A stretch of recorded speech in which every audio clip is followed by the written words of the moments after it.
ବିଳମ୍ବୀ ମାଛ। ଗୋଟିଏ ପୋଖରୀରେ ତିନି ମାଛ ବନ୍ଧୁ ଥିଲେ। ସେମାନେ ହେଲେ ଦୂରଦୃଷ୍ଟି, ତାତ୍କାଳିକୀ ଏବଂ ବିଳମ୍ବୀ। ଥରେ ଦୂରଦୃଷ୍ଟି ଶୁଣିଲା ଧୀବର ମାନେ କଥା ହେଉଥିଲେ।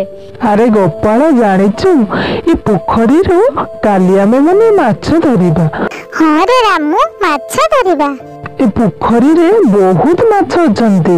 ଏଥିରୁ ଆମେ ମାଛ ଧରି ବଜାରରେ ବିକ୍ରି କଲେ ଅନେକ ଲାଭ ହେବ।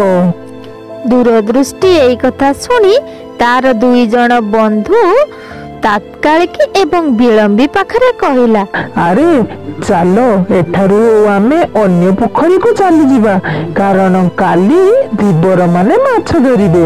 ଏହା ଶୁଣି ତାତ୍କାଳିକୀ କହିଲା, ଆରେ ବିପଦ ଆସିଲେ ଆମେ ବ୍ୟବସ୍ଥା କରିବା, ଏବେଠୁ ଚିନ୍ତା କରି କଣ ଲାଭ?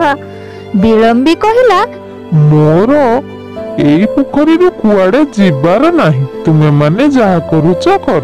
ଏହା ଶୁଣି ଦୂରଦୃଷ୍ଟି ଧୀରେ ଧୀରେ ଅନ୍ୟ ଏକ ପୋଖରୀକୁ ଚାଲିଗଲା ଏବଂ ସତକୁ ସତ ତା ପରଦିନ ଧୀବରଟି ଜାଲ ପକାଇଲା।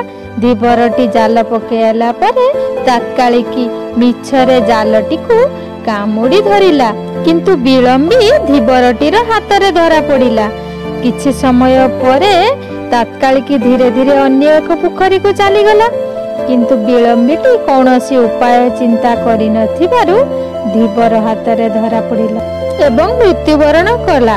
ତେଣୁ କୁହାଯାଏ ଦୂରଦ୍ରଷ୍ଟା ହେବା ଉଚିତ, କିନ୍ତୁ ବିଳମ୍ବୀ ହେବା ଅନୁଚିତ। ଧନ୍ୟବାଦ।